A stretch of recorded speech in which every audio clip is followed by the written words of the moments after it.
It's 4 o'clock on a Monday, and you know what that means, don't you? It's time for another exciting episode of Taxi TV Live. Woohoo! This week's episode is called Career Killing Mistakes Musicians Should Avoid. Tough talking over the band. Hello, everybody. You know what?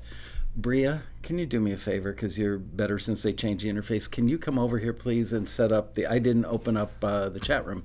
Oh. And I had such a problem last week while you were on vacation and left me here all alone that actually I wasn't all alone. I had Ariana in here. She did an excellent job, but I'm sure she did. She actually really did. It was a pleasure having her here. Okay. But they changed the interface more. And they changed it again? Yeah, when I went at least the way that I was getting in before they changed it. Be right with you guys. Yes. Please hold. Yeah. Okay. Where do I go? What do I do? Okay, can I see this? Yeah.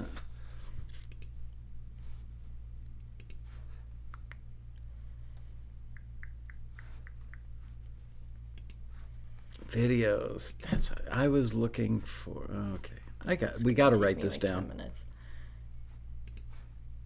Gotta write this down. Other features. Yeah, it's gonna. Oh my gosh, this thing's acting up. Stream status bad. Oh, it's not showing that here. Okay, cool. Okay. Hello, stream health. Good.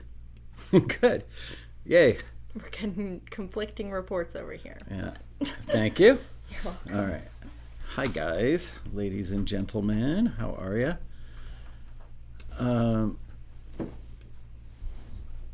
So there we go. I'm up. It's up. Everything is good and rock and roll. Hello. So hope everybody had a great weekend. Hope all the dads had a great Father's Day out there. Nothing too exciting going on here. I'm glad to do this episode. I'm happy to do this episode as I was putting together, and we're doing career killing mistakes musicians should avoid. As I was putting this together, I'm going, I've talked about some of this stuff before, but it's been a while. And you know what? Oh, there's that guy with the noisy car. It's easy to forget these things. So if I'm rehashing some of them, it's only to keep them fresh in your mind because it really matters. So I'm going to jump right in and not belabor the point. And the first thing, I'm supposed to remind you that on Thursday, July 11th at 7 p.m., we're doing the second... I hate that guy. I really, really hate that guy.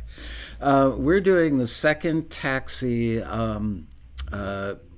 live showcase at Kulak's Woodshed in North Hollywood at 7 p.m. It's free, but the seating is very limited. It's a funky little venue that's just awesome. It feels like, as I've said on the show before, feels like your best friend's parents' basement where you hung out, played pool, and snuck his old man's beer when you were like in high school in the 70s, okay? Not that I ever did any of that stuff personally, but I've watched people do it. So the venue is really cool, and they have an amazing video broadcast system. So we're going to do the showcase live, and we're going to broadcast it live, and the video quality is excellent. Gotta say. So don't miss that Thursday, July 11th at 7 p.m. We will also be broadcasting it on this channel live on YouTube. So there you go. So for the rest of the information that I'm going to talk about today, you can ignore this at your own peril because any one of these things could seriously hurt your career. Some of them are like career-ending mistakes, I think. And yet so many people just concentrate on their music. It's like... I don't want to say they're egotistical, but they're very self-centered. And I understand that when you're an artist and you're creating stuff, there is a certain amount of self-centric, I guess, vibe going on. But the world is not coming to you. You have to reach out to the world to make it in today's music industry, pretty much in any like era of the music industry, but more so today. And there are a lot of great tools to do that with, and some of those tools also give you a chance to put your foot in your mouth. So let's start going through these things and see which ones apply and take notes. You're definitely going to want a notepad for this. So number one is not learning everything you can about the industry you want to be part of. Makes perfect sense, right? You want to be part of the industry, you got to know how it works. Got to read books, got to read blogs, watch videos, go to conferences, connect with people who are doing what you want to do but have been doing it successfully before you, so that you can either team up with them or mimic the same steps that they've taken. Thinking that your music is so special and so wonderful and so incredibly unique that somebody like a producer or a manager or an agent or a label executive is just going to magically swoop down from out of the sky and say, oh, I love your music, it's so good, here, let me do all this magical promotion and marketing for you, and I'll book shows and I'll reach out to record labels, I'm going to do all this stuff for you. Let's face it, the chances of that happening, not that great. It could happen, but it probably won't happen. And I've seen so many people I've known in the industry for so long that have been waiting 20, 30, 40 years for that magical person to show up and swoop down and just cradle them in their arms and take them off to, a magical place where their career blossoms and they become the next Taylor Swift or Ed Sheeran, who knows. Wow, look at that. I'm turning green again. The lighting is weird today, gotta say. I look like Kermit the Frog. Anyway, so that's naive. You got to do it on your own. And in order to do that, look, if you were starting a hot dog stand or a shoe store or any other kind of business, because don't be fooled, this is a business, and you are a small business person. When you start creating music and marketing your music and you want to earn money from that, you become a small business person. So in any type of small business, you've got to understand what the lay of the land is before you jump in and do it. Even if you're going to start a hot dog stand with a push cart, a tiny little, like $10,000 startup, wouldn't you go online and read everything you could possibly read about other people that have had successful hot dog stands? I would. And then I would, of course, try all the different types of hot dogs. I got to say, it's too bad hot dogs are so unhealthy, because they sure are good. And I mentioned reading books. Look, I know reading is kind of a lost art. I generally read for about an hour every morning. And yeah, sometimes I have to force myself. Most of the books are business type books. Some of them are music books. They're definitely not novels. They are all books that are related to what I do here at Taxi every day. Occasionally I'll read a book about, like personal investing or managing your money well, or maybe a book on travel or something like that. But, the vast majority, probably 95, 98% of the books I read are either about business in general or about the music business specifically. And I think that if you want to be in the music business, you can even define the niche that you want to be in within the music business and read books about that. And I was reminded about that this weekend. I don't know why, but I got 3 emails this weekend, which doesn't sound like a lot, but I got 3 emails about a specific book this weekend. And that book is this book. Boy, now I'm really going to look like Kermit the Frog. Shortcuts to Songwriting for Film and TV by Robin Frederick.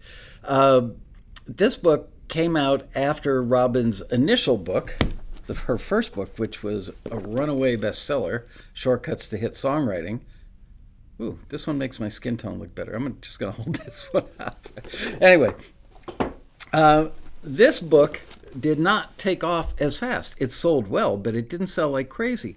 And I think it's because a lot of people thought, well, if I can write songs well because I read the first book, then those songs will be good for film and TV. It's a different type of song that gets used in film and TV for the most part.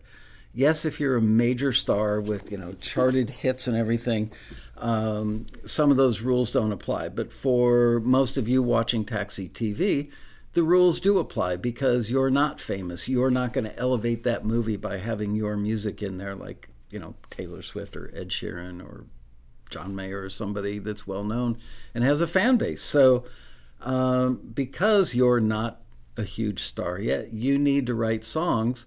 And I'm talking songs, not instrumentals now, I'm talking songs. You need to write songs that are specifically tailored for film and TV licensing. And it's a whole different mindset. I personally think it's a little bit easier. So buy that book. It'll be the best $32 or $35, whatever it is that you've ever spent. And yes, I am the publisher of the book, but I am also the kind of publisher that will give you 100% of your money back on that book if you buy it and don't think the book was $35 worth of helpful. Send me back the book in completely resellable form, and I will refund your money. So there you go. The next thing I want to talk about, the next career-killing mistake that you should avoid, is thinking that your music is the most important thing in a TV show or a movie scene. I know it's hard. Again, this goes back to, musicians, creative people in general, are kind of egocentrical or self-centric. And I get that. It goes with the territory. You've got to believe in yourself. But your music in the context of licensing it for film and television is not the most important thing the vast majority of times. Yes, there could be a scene where the song really carries the scene. The song is featured in the scene. Could be a montage, at the end of an hour-long drama where they need the song to kind of carry to do what the script and the dialogue aren't doing, but the song completes the thought. So then it's important. But most of the time, your music, whether it's instrumental stuff in reality TV shows, whether it's songs in dramatic television, or a song in a film, in a feature film, if you're lucky enough to get one of those placements, most of the time it's going to be background source music, meaning it's going to be playing in the background of a bar scene coming from ostensibly a jukebox. Or maybe it's going to be playing from a car radio when there's a scene with two people in the car talking to each other. Could be two people walking through, a market in the Middle East and there's Middle Eastern music playing. Whatever it is, usually it helps set the scene, helps set the mood. It's there to enhance an emotion. But what it's not there to do is to get the viewers to go, oh my gosh, that song is the best song I've ever heard. That is an awesome song. Chances are it's not going to be played in full anyway. Really, really, really good chance that you're going to hear 5 seconds, 10 seconds, 25 seconds, 34 seconds. It's not going to be a minute. It's not going to be 2 minutes. It's not going to be a full song, with very rare exceptions. And I'm talking really rare. So don't think, well, I'm going to be the exception, because you probably won't be. So that's it. Don't think of the music, even though it's the center of your universe. It's not the center of the universe for the person who's licensing it into a TV show or a film. And it certainly is not intended, nor should it be the center of the universe for the people watching that TV show or that film. There you go. Where's my pen? There it is. Okay, number 3. I know this one is really rudimentary. I've talked about it on dozens of Taxi TV episodes before. Not labeling your music or song files drives me crazy. I still, to this day, have people come up to me at the Taxi Road Rally, which is coming up November 7th through the 11th here in Los Angeles. I have people that come up to me and hand me thumb drives. I'll get 3 or 4 of those a day at the Road Rally. Michael, can you check out this new music I made? Or can you check out this new album I did? I'm really proud of it. And they hand me a thumb drive, and I would say probably 80% of the thumb drives I get don't have anything on the outside of them. Admittedly, they're small, but you know what? Buy one of these dudes. The little fine point Sharpies, they work great. Yeah, there you go. Now you can see the point. These things work great for writing in small areas on thumb drives. So what should you have on there? What kind of labeling should you have? Absolutely your name and your phone number and your email address. Because what if somebody hears your music and they love it, they want to contact you, and they can't? I know that sounds idiotic, and you're all going, who would be dumb enough to do that? But I get calls from panelists at the Road Rally, one of whom is a great friend of mine and a great friend of all taxi members, a gentleman named Michael Lloyd, who's been on the show, and you've seen him at the Road Rally. He's produced, I think, over 100 gold and platinum records during his career. People give him music, and he is kind enough that he actually listens to everything people give him after the Road Rally. And he will call me from his car, sitting on the 405, stuck in traffic, listening to music, and he'll call up and go, I just heard something amazing. And I have no idea who gave it to me. True story. Excuse me, that's happened more than once. I'm sure it's happened to other Road Rally panelists and other industry friends of mine. He can't be the only one. He's just the only one that picks up the phone and calls me when it happens. So what else do you need to have on a thumb drive? Some people still hand out CDs. So what's the information? Your name, the song title, your email address, your phone number, and if you're really good, you'll enter stuff in your metadata file in the info section of iTunes is one way to do it, and indicate if you're the sole writer on it. If you have a writing partner or partners, collaborators, co-writers, you need to name who they are, what percentage of the publishing splits they have. You've all heard the phrase metadata, right? Kind of rolls off the tongue. If you want to be really good about it, you could write one stop, meaning that you control both sides. You control the composition or, the copyright of the composition, as well as controlling the master recording. That means you've got both sides, and that means that it's one stop, meaning that somebody in the industry could license it by going to one place, one stop to get it. And if you're really, really, really good, put your PRO, Performing Rights Organization, information on there. Because all those things not only make it easier for people in the industry to do business with you and license your music, it also sends a message to them that you're a professional, that you kind of know the ropes and you're not going to be problematic to work with, because most of them work at a really, really fast pace. They're on deadlines. I know it doesn't seem like being a music supervisor would be a stressful job, like you just get to sit around with your feet up on the desk and listen to music all the time. Not true. They're having negotiations that are going south. They're having finicky directors or executive producers to deal with. There are all kinds of things that not meeting deadlines or trying to meet deadlines. So the last thing they need is to do business with, because you are not the only person whose music they're going to use in a show. They need to work with people. They want to work with people who make their job easy. That's one of the biggest secrets of the music industry, or the best piece of advice I can give you, is make the job of the person you're trying to do business with easy. They will love you for it.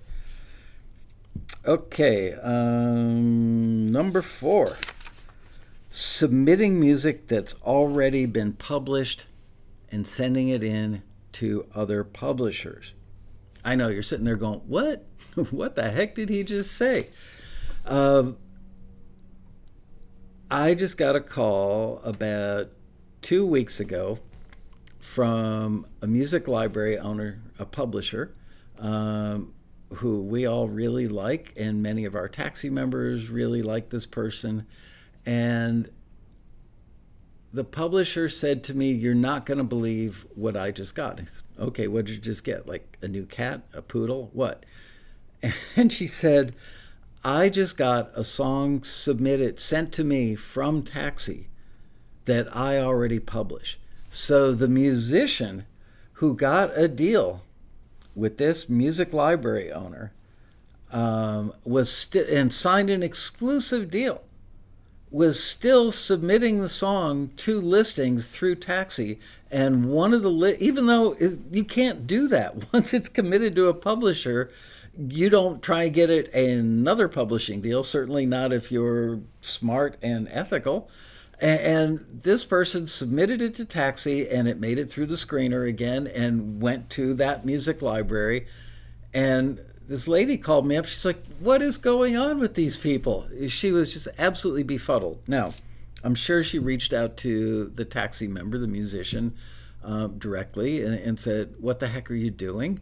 Maybe they did it trying to sneak one through, which would be really dumb because sooner or later that would catch up with them, and that would definitely be a career killing mistake. Or maybe they just didn't know better because they don't understand publishing, which relates back to the first topic in today's show, which is learn everything you can about the industry you want to be a part of. And the third thing is they're just plain, or third possibility is maybe they're just plain dopey and they forgot that they signed a publishing deal with that song. I don't think that's a high probability. Do you? I mean, most people that sign a publishing deal on something are like, woohoo, break out the champagne, not, oh yeah, another publishing deal, and forgot that they did it. So I think that the person was trying to sneak it through and get it signed elsewhere. But why? This way you're going to have two publishers that will never work with you again. And your name is going to be, even though there is no official blacklist, people have asked me about that before. There's no official blacklist in the industry, but there is an unofficial blacklist of people, it's a small industry. There are not that many music library owners. I mean, there are probably hundreds, if not a few thousand of them out there, but the ones that really matter, many of them tend to be based in Los Angeles. They run into each other at events. Some of the libraries talk to each other. Library owners talk to each other. If they don't have something and they need something for a pitch, they might reach out to another library owner that they think probably has that type of music and say, hey, I don't have anything. Do you have something? I'd like to pitch your thing to this opportunity that I've got, and we'll split the money. Okay. So they talk to each other, and if one or two of them know about somebody that they've worked with, meaning this person that resubmitted music that was already signed to an exclusive deal, they're going to bring that up, and that person's name is going to get mentioned, and sooner or later, if that person's music makes it to the hands of yet another music library owner, oh yeah. Oh, was that the person that David was talking to me about at that event? It might be. Let me pick up the phone and call. Oh, that was the guy. Uh-huh. So, not a good idea. Definitely a career-killing mistake. Got that covered. Okay, moving on. I believe this is number 6 on my list. Creating music that showcases a career-killing mistake. Creating music that showcases your talent instead of creating music that solves a problem for the music supervisor or editor.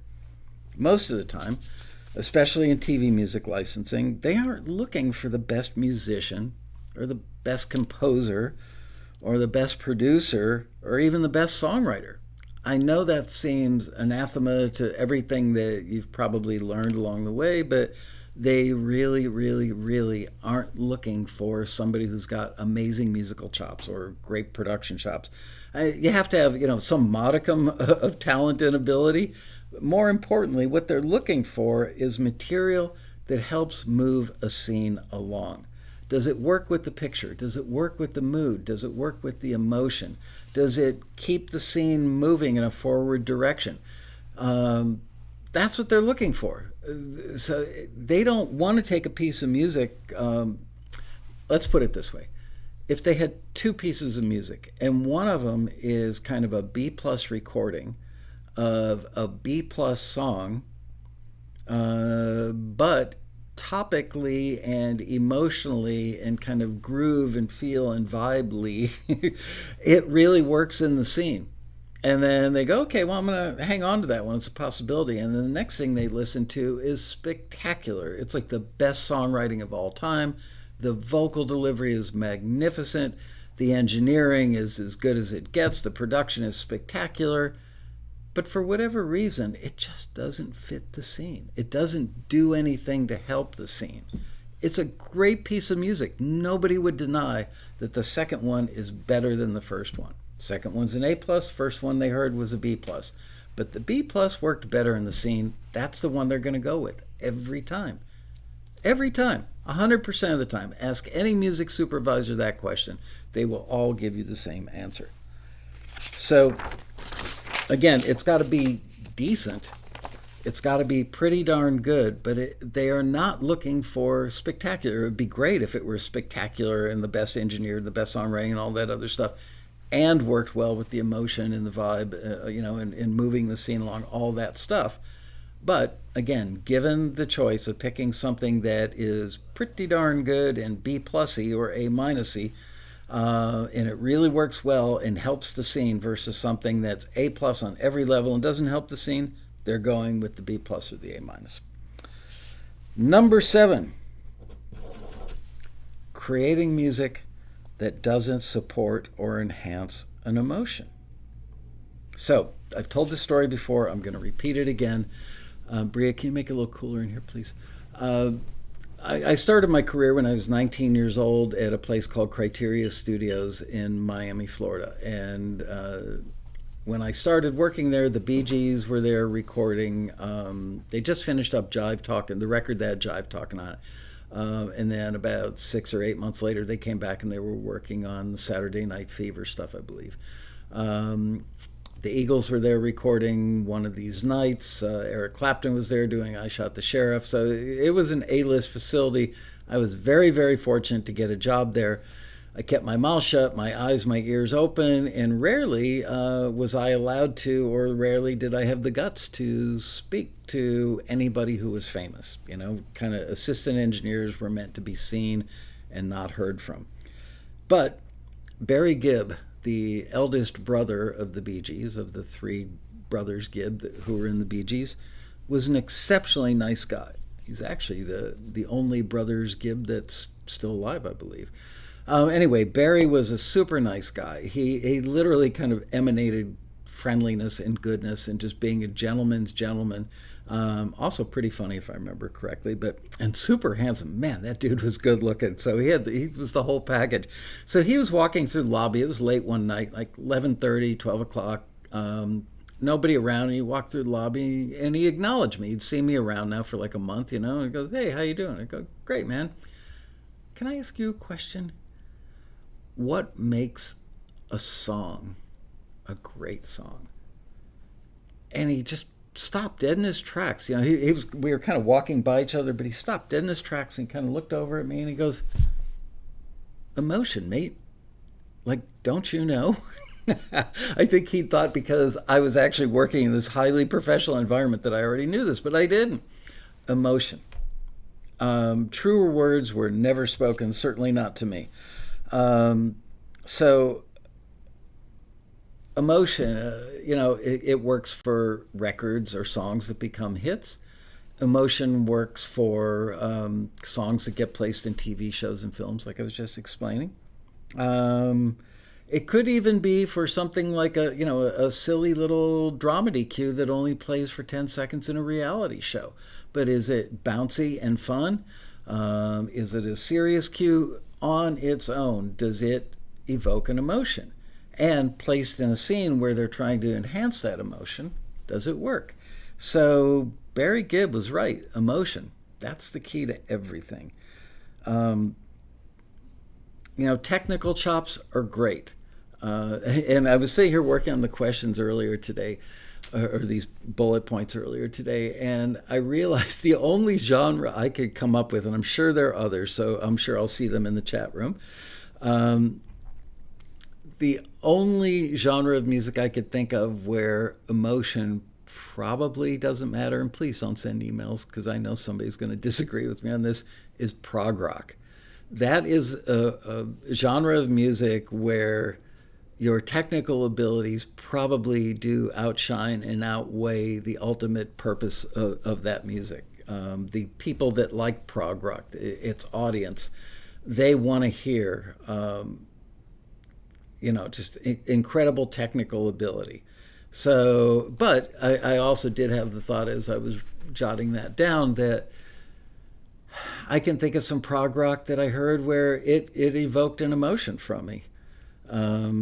And I think that it was because the musicianship was so good, it kind of made you well up with pride that the musicians were that talented and that skilled. But not typical emotions, like I guess you could have a prog rock song that evokes loneliness or happiness. But most of the time, I would say, certainly in the context of records, that the audience, the people that listen to prog rock, aren't looking for emotion as much as they're looking for, Steve Vai's guitar chops. The chat room is just sitting here still. Am I that good, or is it broken? I don't think I've ever seen the chat room be stopped like it is at the moment. So I'm going to type something in and see if it works. It's moving for me. So. It's not moving for me. Okay. So that's weird, huh? Because I would love to know what they're saying in the chat room in case anybody has a question.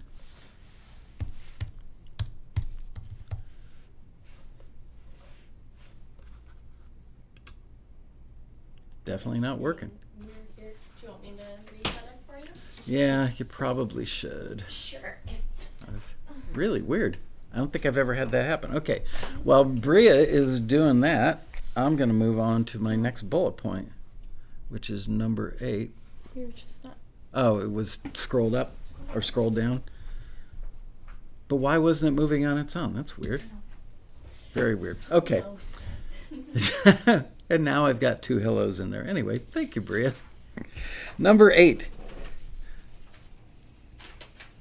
Submitting music that's not on the money for what was requested. Again, this is another one that probably falls under the category of, did I miss number 5? I don't know, Gloria. I will put it this way. I may be misnumbering, but I don't think I've missed any. Submitting music that's not on the money for what was requested, but thinking that it's so great that the music supervisor or editor will use it just because it's so awesome. And I can't say that this is 100% true, but I can say it's about 99.9% true. If a music supervisor is looking for a piece of music, and if you are, and I hate to make you, I'm not trying to put you down, but if you're foolish enough to think that it really doesn't matter what they're looking for this, what they asked for, what they requested, what they're on a hunt for, none of that matters, because my song or my instrumental is just so friggin' good that they're not going to care what they need for the scene. They're just going to go, man, this music is amazing. I got to put this in my TV show. Not going to happen. I've asked several music supervisors this question when they've been on panels at the Road Rally over the years, and all of them have agreed with me on this, that, yeah, it doesn't matter. They may put it on their desktop or put it in a file folder of their favorite songs, or they may hold on to it for some future use, but they are not going to put it into a scene because it's an amazing piece of music.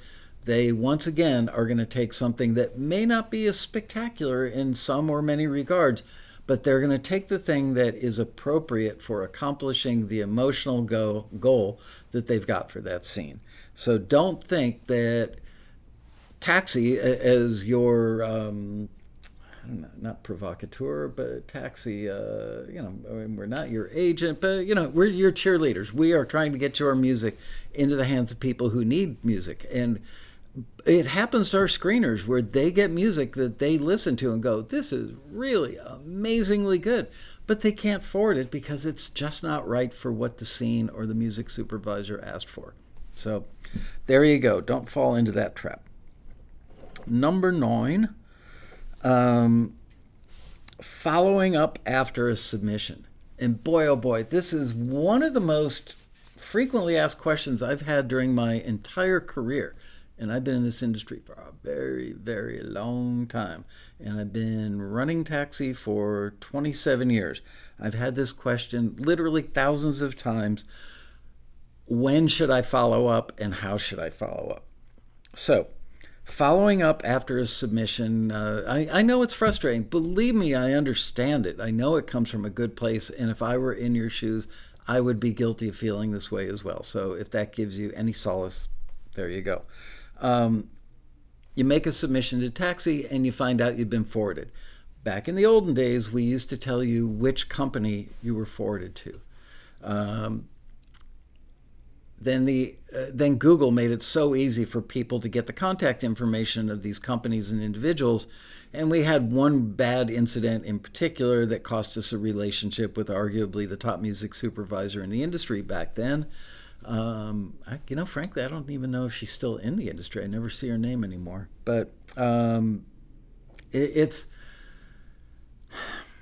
yeah, we had problems, okay, and so we couldn't let you guys know where your music was being forwarded to, and we asked for a certain amount of trust.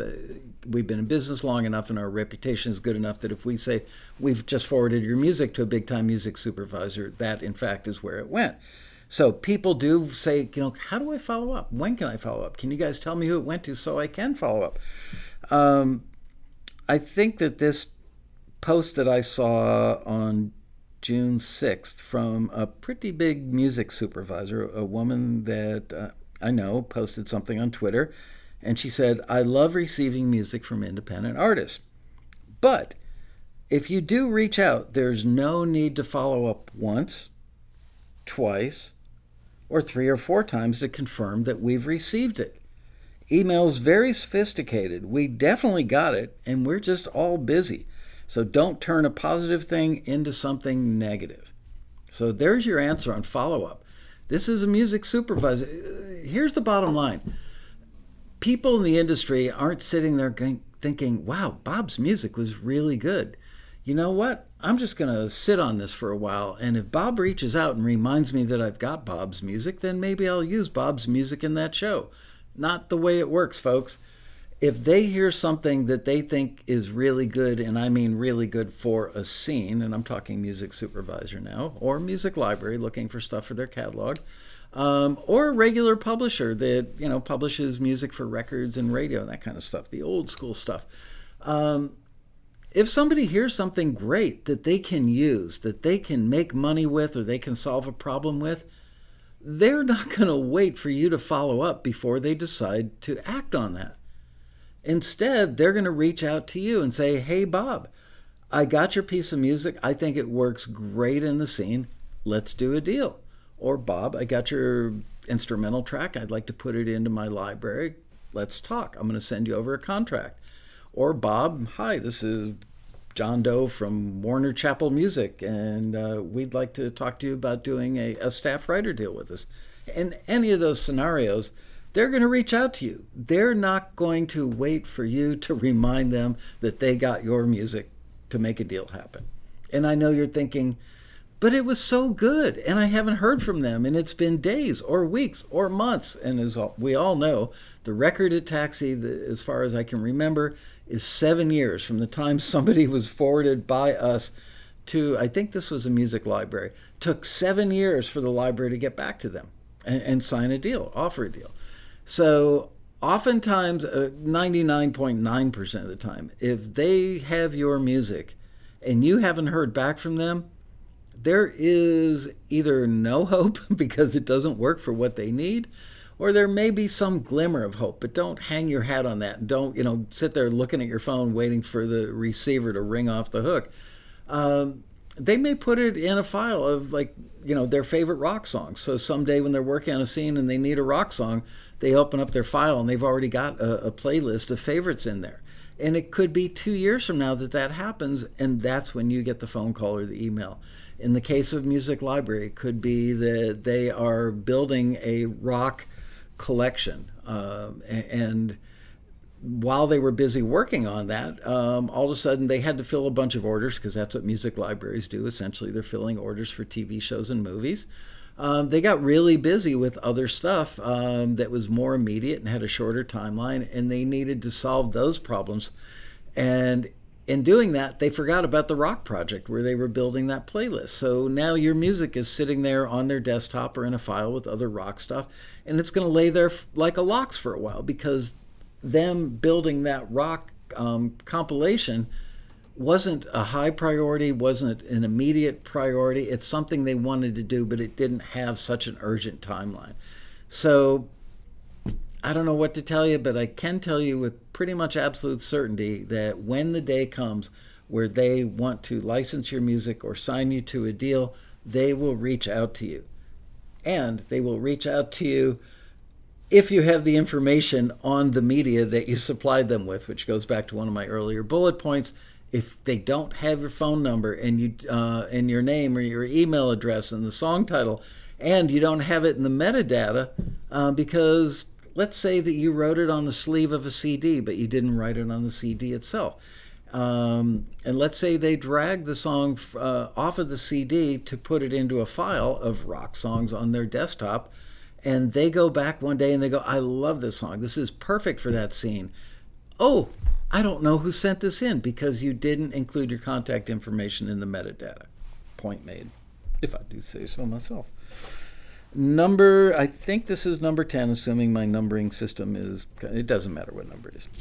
Next up to bat, and I should keep repeating the fact that these are career-killing mistakes that you should avoid. So, the next career-killing mistake is creating music without knowing what genre it is. Sometimes you go down a creative rabbit hole. You sit down, you really don't have anything in mind, you're not on a mission that day, and you start to create a piece of music. You should definitely know what genre that music is in when you're done with it. Now, it may end up that because you went down a rabbit hole and you're just kind of letting the creative juices flow and the muse was sitting on your shoulder while you're writing and you go, not really a genre. Don't try and pigeonhole it or shoehorn it into something that it's not because the industry won't buy that. It won't help you at all to do that. Sometimes you just have to suck it up and go, you know what? I can't come up with a genre for this. You'd be smart to go to the Taxi Forum at forums.taxi.com. That's forums plural with an S. Forums.taxi.com. I just saw Bria's going to put it in the chat.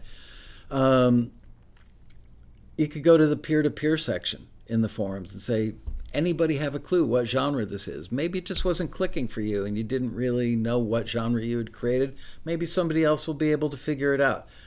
But you've got to know what genre it is because it's kind of like an elevator speech. You know, if somebody is asking for introspective singer-songwriter stuff or emotionally upbeat indie folk, you need to know that you've got that. So if you're sending in something that really doesn't sound like either of those, they're like, you just wasted my time. Again, earning yourself a tarnished star, not a gold star in that scenario. So you need to know what genre it is, especially if you're dealing with music libraries, and probably even more so if you're doing instrumental music. Just having a pretty piece of instrumental music. And this is something I believe people fall into when they get, especially string libraries. When they get a new library full of beautiful string samples, they sit down and they compose and they emote and they make all this pretty music. And their spouse or one of the kids or a relative, somebody, a friend walks through the room and goes, oh my gosh, that's so beautiful. That should be in a movie. But if you can't walk up to somebody and say, hey, I just finished a piece of music that is blah, whatever. I mean, because they're all kind of, you can't just say I've got orchestral music. That doesn't solve anybody's problem or tell them, what it is you've got in your hands. So you've got to be able to say, I've got anthemic orchestral music that'd be great for a battle scene. There you go. We can all, when I just said that, didn't you kind of envision what that's going to sound like in your head? So there you go. Create music that you do know what the genre is, at least when you've finished it. And probably be a good idea to get some backup on that. Even if you think you know what the genre is, if you're like only 75% sure, go to forums.taxi.com, go to the peer-to-peer section, ask the people in there to tell you what they think it is. And you'd probably be smarter to not phrase it as, do you think that this is anthemic, orchestral battle scene music? Ask them, what genre do you think this is and what type of scenes might it be good for? Okay, so there you go. Get free input from people in the know. Okay, next career-killing mistake.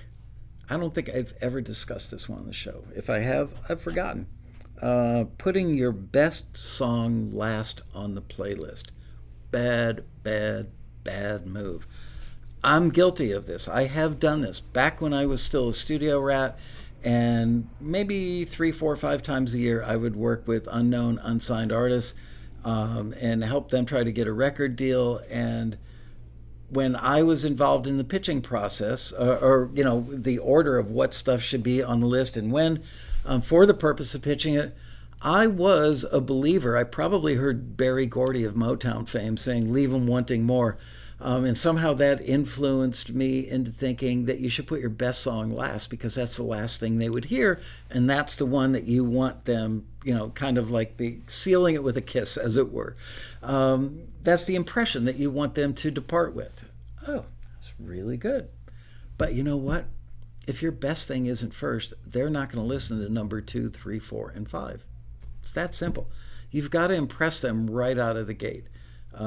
So maybe put your second best piece of music at the end of the list. I don't even know if that's a good idea, frankly. And you know what? This could be a career-killing move, because if they don't get to your best piece of music, that's it. It's over. There is no record deal offered. There is no publishing deal offered. They're not going to listen to the rest of the stuff and offer you some slots in their music library. So there you go.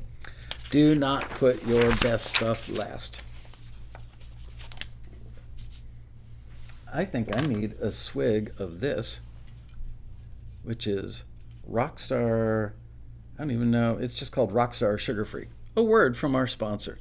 I'm thirsty.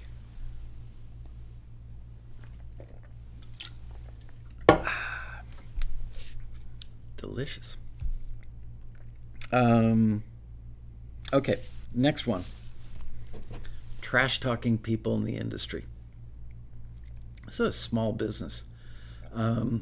Excuse me. People do talk to each other. Birds of feather do hang together. I think a lot of music library owners know each other. I think a lot of composers know each other. I think definitely a lot of music supervisors know each other. And a lot of music supervisors know library owners and know composers and blah, blah, blah. It's all interconnected.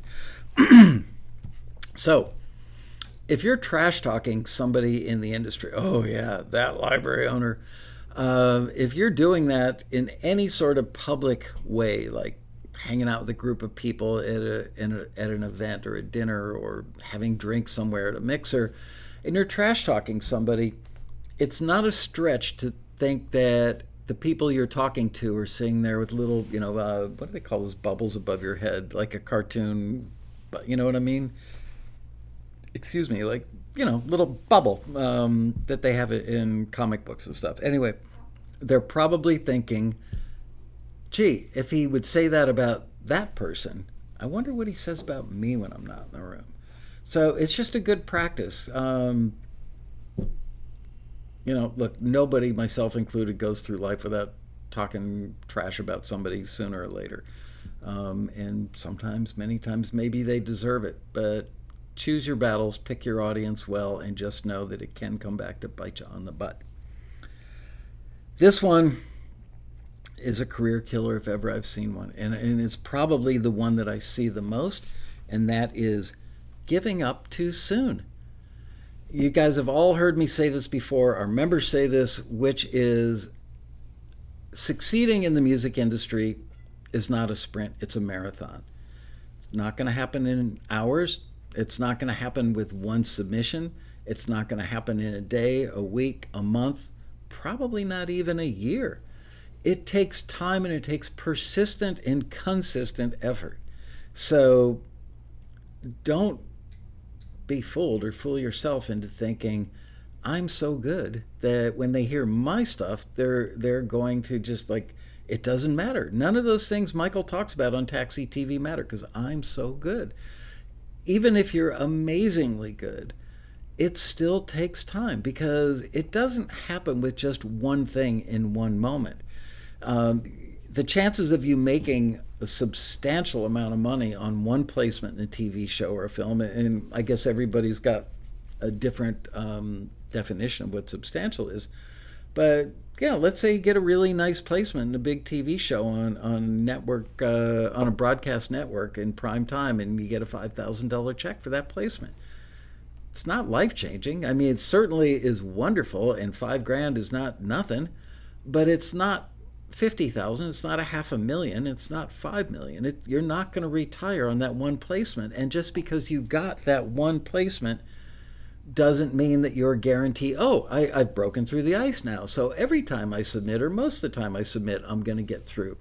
So most people experience frustration because they don't have that $5,000 placement. They don't have a string of other placements, even if they're little, instrumental placements on reality TV shows that are generating oftentimes pennies.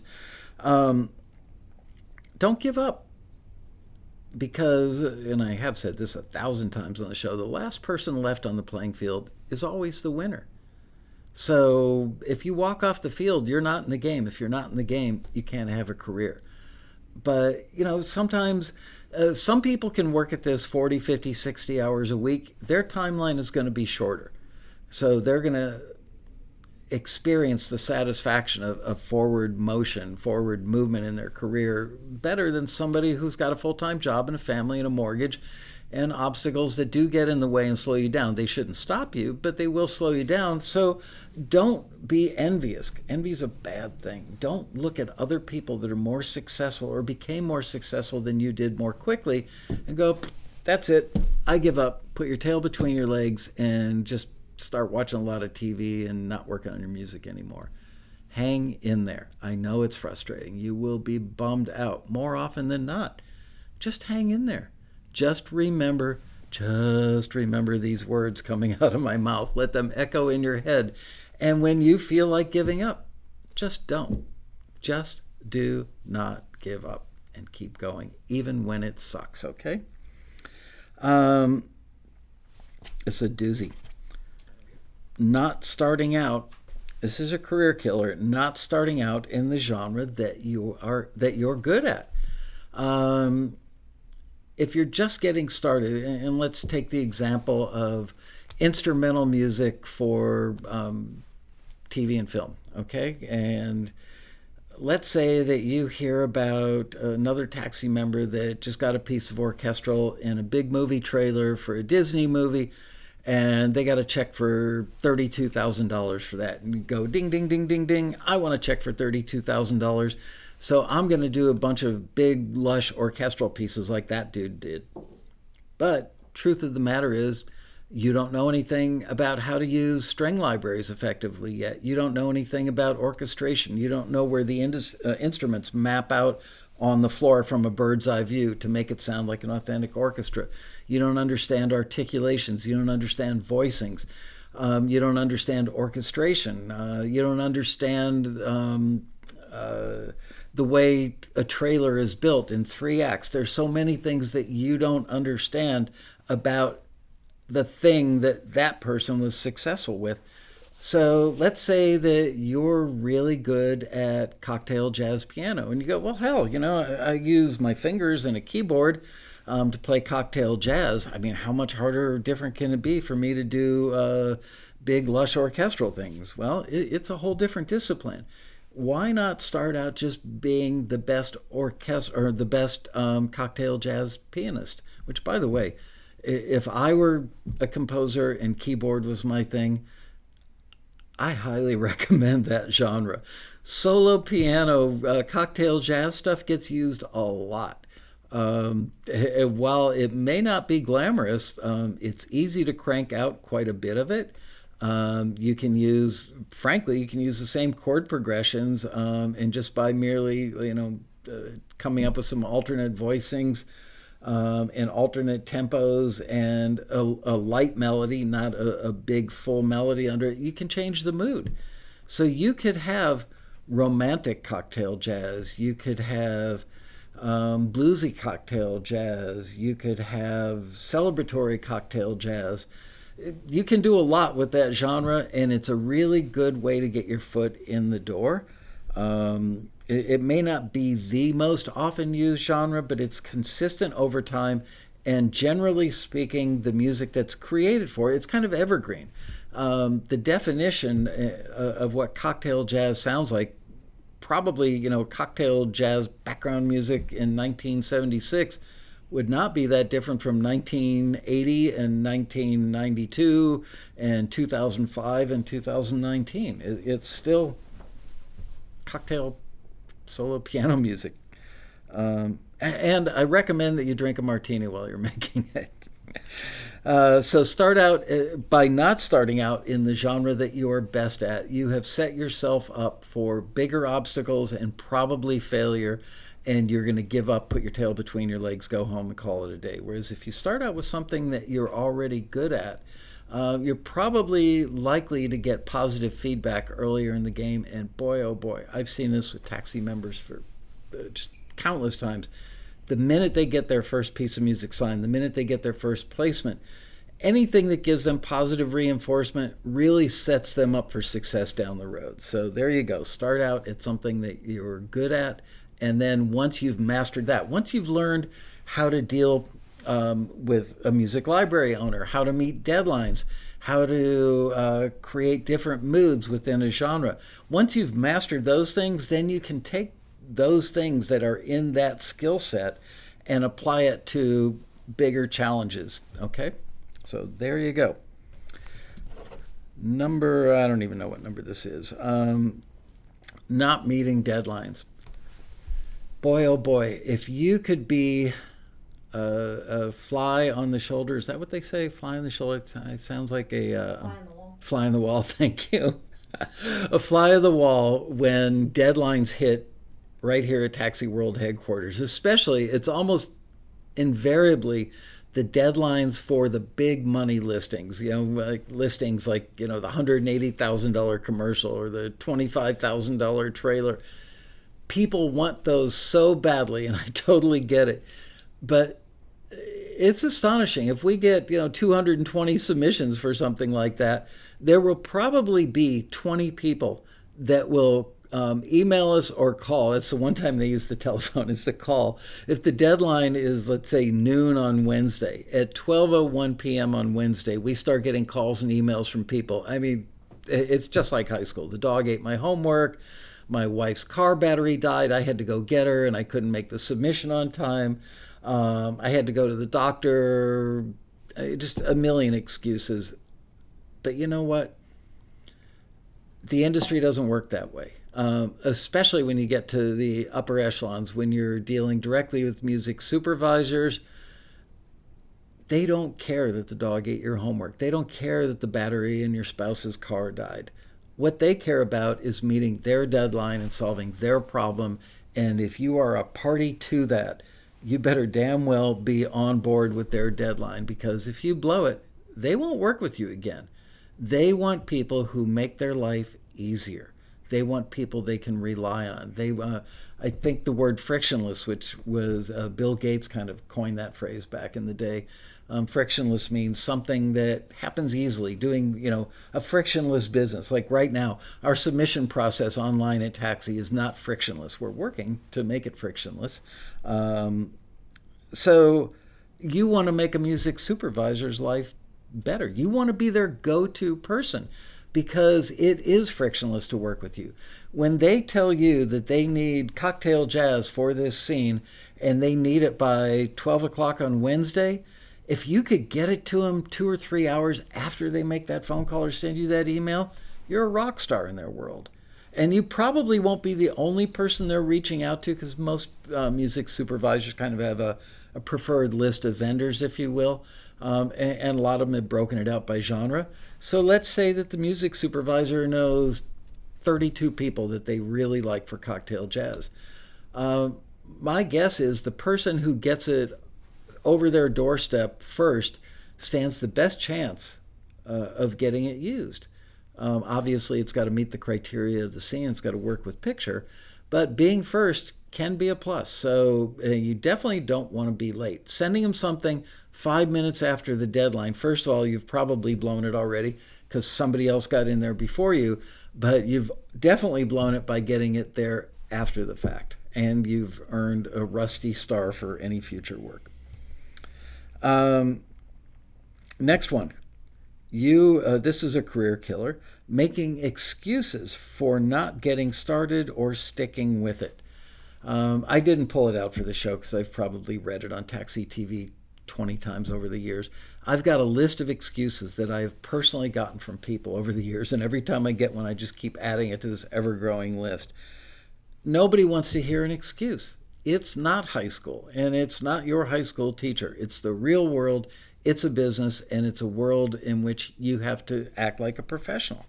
So you have to start something to make it happen, and you got to stick with it to make it happen. And no amount of excuses is going to solve that problem for you. And if you don't solve problems for other people in the industry, you don't have a career. Next on the list, having a defeatist attitude and blaming everybody else for your lack of success. It's really easy to see this in other people. I think that it's somewhat difficult, if not entirely difficult, for people to see this in themselves. But, having that little voice in your head that says, I'll never be as good as that other person. I don't have a good enough studio. They live in LA and get to meet all the right people all the time at fabulous Hollywood parties. Not true. I live in Ohio. That taxi screener hates me. That music library owner hates me. That music supervisor wouldn't know great music if it jumped up and bit him on the butt. Those are excuses. That's a defeatist attitude. And I've got to say, almost entirely to the person, of Taxi's most successful members, and I think I know many, if not most, or maybe even all of them, none of them have that attitude. They may have a moment or two where they have self-doubt, or they blamed a circumstance, or they blamed somebody else, maybe a moment. But overall, they are overwhelmingly positive people with a can-do attitude, and it's extremely rare that I can imagine any of them pulling an excuse out of their pocket. So if you want to kill your career, rely on excuses and stay right where you're at. If you want to have a career that eventually flourishes, have a positive can-do attitude. Next up, not titling your music well. I've talked about this ad infinitum on many, many episodes, so I'm not going to belabor the point. I'm merely going to say that if an editor working on a reality show has a scene where two people are on a beach at a beautiful sunny resort, let's make it an all-inclusive resort. And the music or the editor is sitting down, and they are looking in a bucket of 10,000 pieces of music, and they see two pieces of music. The first of which is called Steel Drum Instrumental, and the next one is Caribbean Sands. Which one are they probably going to choose to try first against that picture with a couple of people romping on the beach and going out to jump in the water? I'm putting my money on Caribbean Sands. Titling is really important, and you would be shocked to see how many people will send in a piece of music that says Steel Drum Instrumental, Mix 1, Tuesday night, late. All these little descriptors that are really good for them for keeping their stuff organized in whatever filing system or desktop that they're using. For the industry, you want to title your music so that they know what it's going to sound like before they hear it. That's the single best thing you can do. So I believe it is a career-killing mistake to not give yourself 5 minutes and work up a really good title. Don't just go, whatever. Don't ever blow off a title.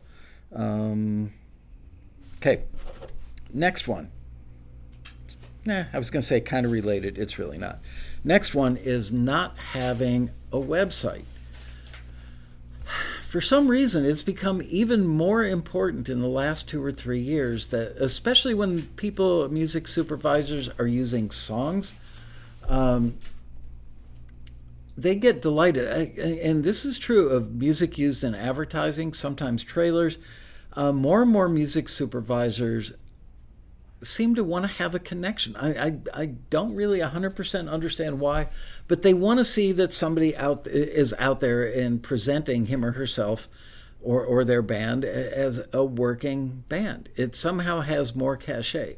I honestly believe that a piece of music that's really right for a scene will beat out a piece of music that is slightly less right for a scene, even if the piece of music that's slightly less right for the scene looks like it comes from a really cool hipster band or something. They're not going to choose it for a scene because the band looks to be really cool and awesome and hipster-like. But all other things being equal, that could push them in that direction. So I do know that music supervisors I know, when they hear something they love, a lot of times it's just curiosity. Maybe they want to reinforce their own thinking, but they will Google that band if there's no obvious link to get to a website. And they want to go to a website. They want to know, where is this band from, this artist, this music? Where's it from? Is there an interesting story? How long have they been at it? Do they have records that are out? Do they play shows and have a following? Have they had 25 million streams on YouTube? That stuff is interesting to them. Sometimes they need that information to help sell the executive producer. Maybe they've got a piece of music that they think is absolutely perfect for a scene. And they play it for the executive producer on the show, and the EP goes, I like it. It works pretty well in the scene. And that's when the music supervisor will say, yeah, I think it works really well in the scene too. And do you know that these guys have 25,000 streams on YouTube?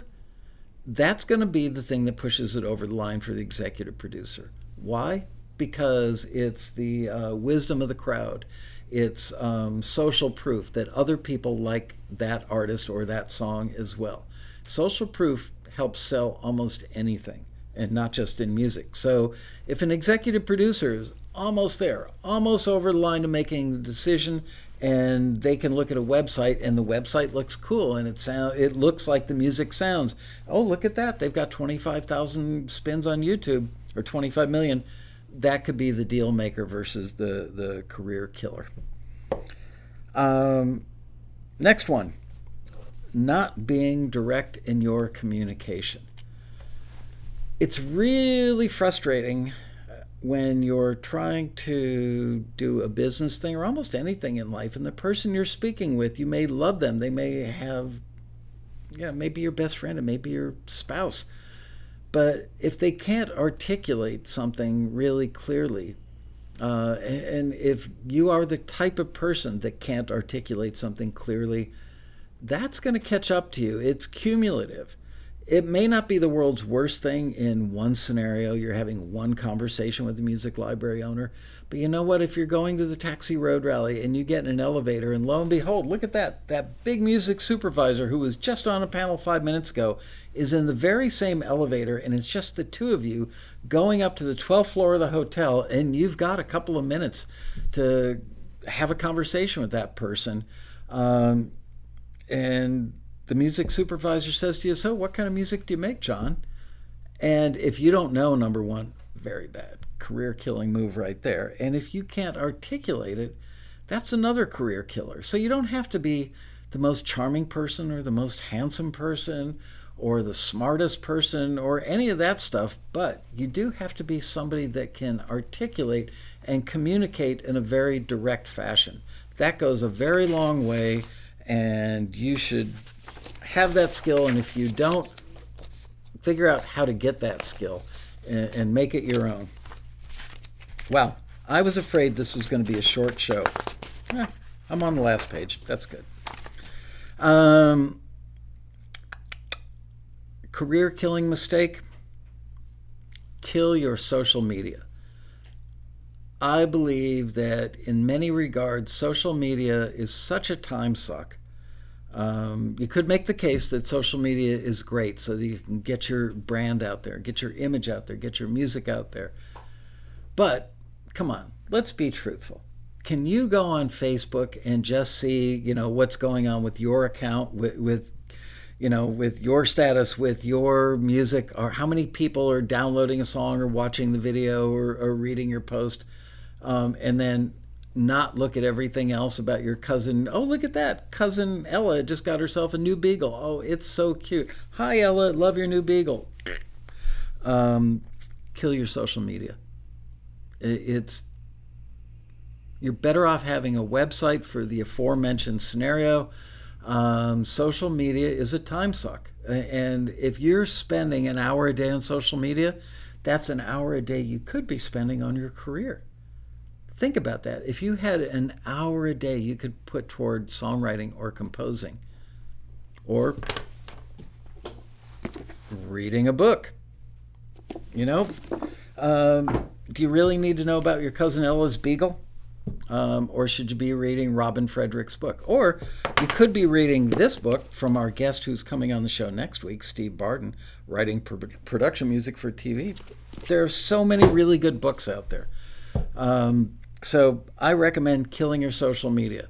You might be the kind of person who could say, I'm only going to spend 15 minutes a day on social media and I'm going to do it on my lunch hour. But you know what? We've got a taxi member whose name escapes me at the moment. He lives in Orlando, and he spends his lunch hour at work every day, not looking at social media, but working on his music. He invests himself during his lunch hour every day at work to write new music. I think that's admirable. Okay, next one. Let me take a sip. Switching brands here.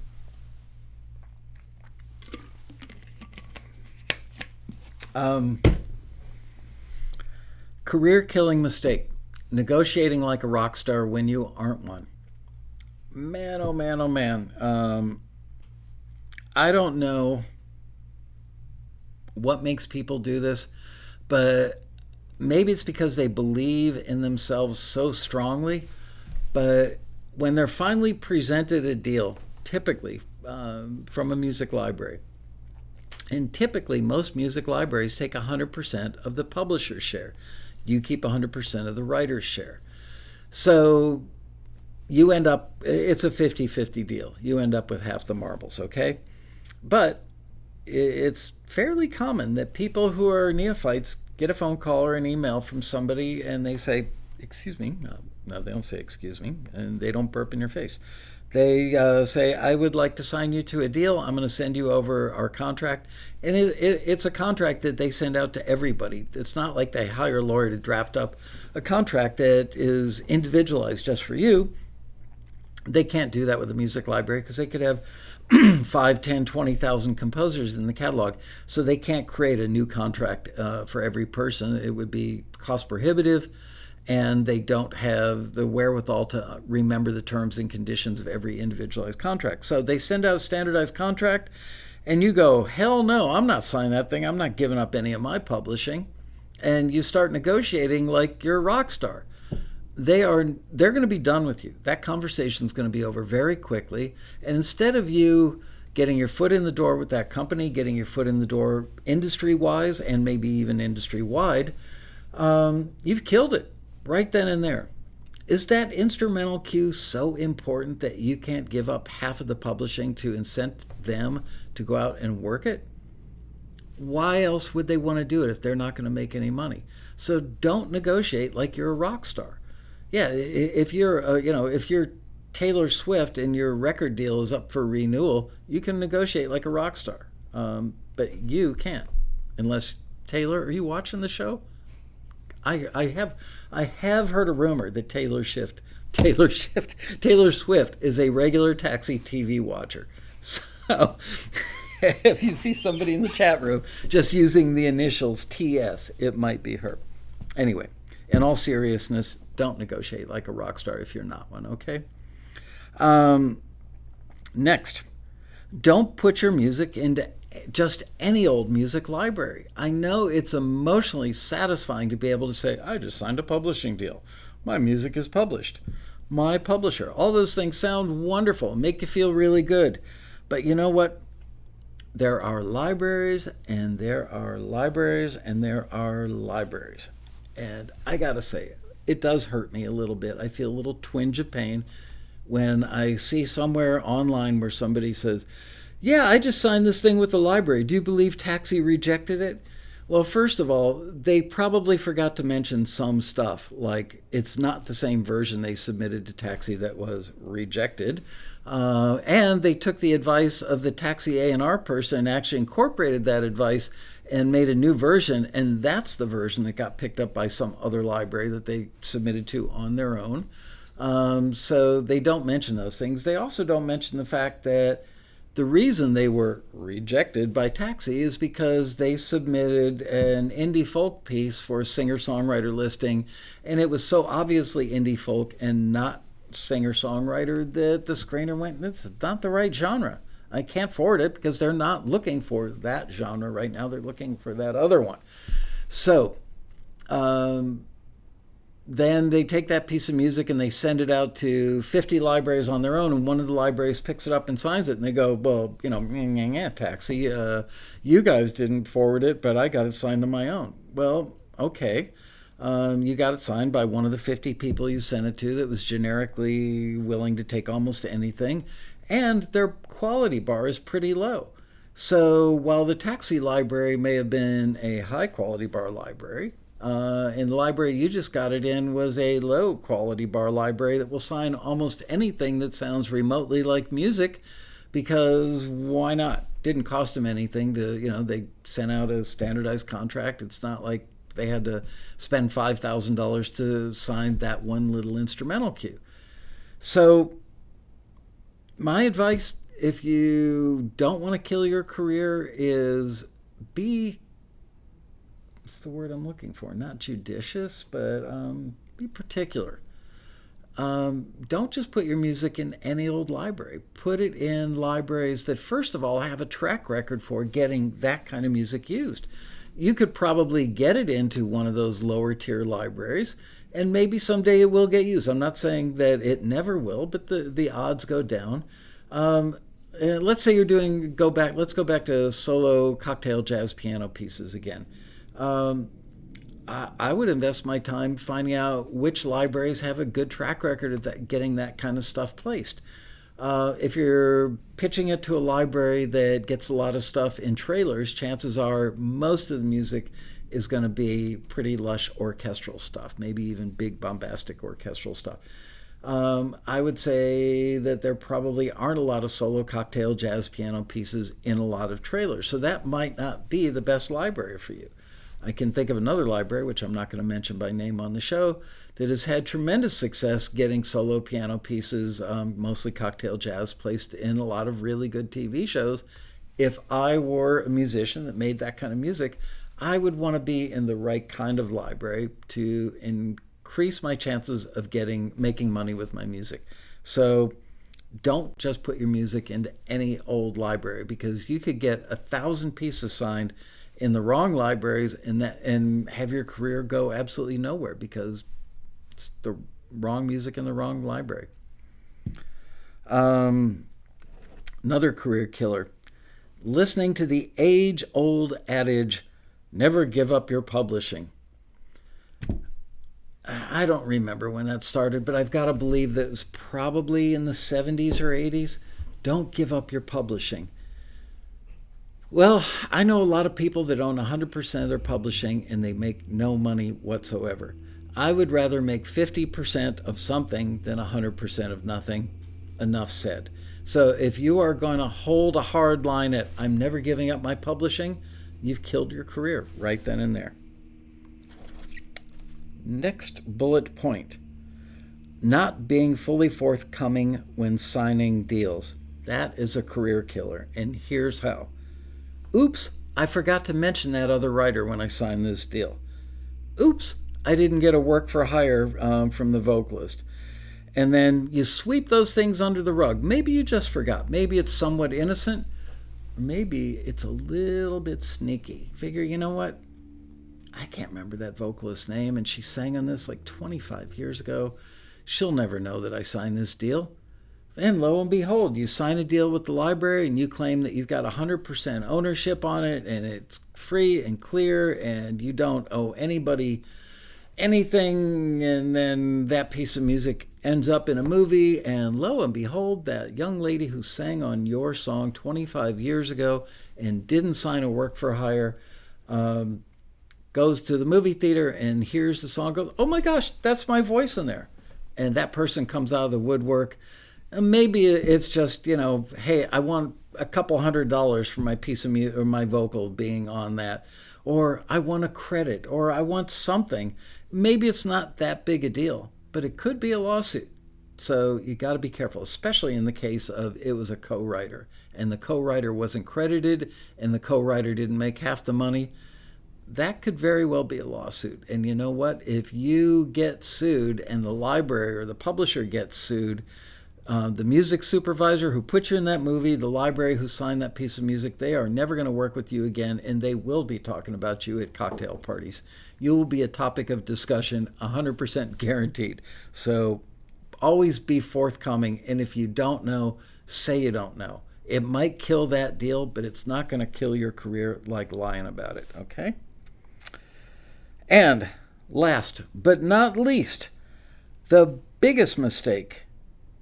Now, I should repeat.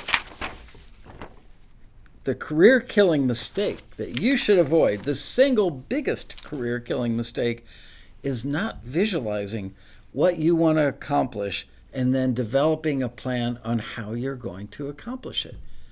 How can you accomplish anything if you can't articulate what it is that you want? I want to be successful with my music. Really? How? I just want to get my music out there. Oh man, if I had $1 for every time I've heard the phrase, I just want to get my music out there, I could probably buy a condo in some cities from those dollars adding up. I've heard that more than anything. I just want to get my music out there. What does that mean? Out there like you're going to put a speaker in your front yard and people that drive by are going to hear it? You mean out there like a radio hit?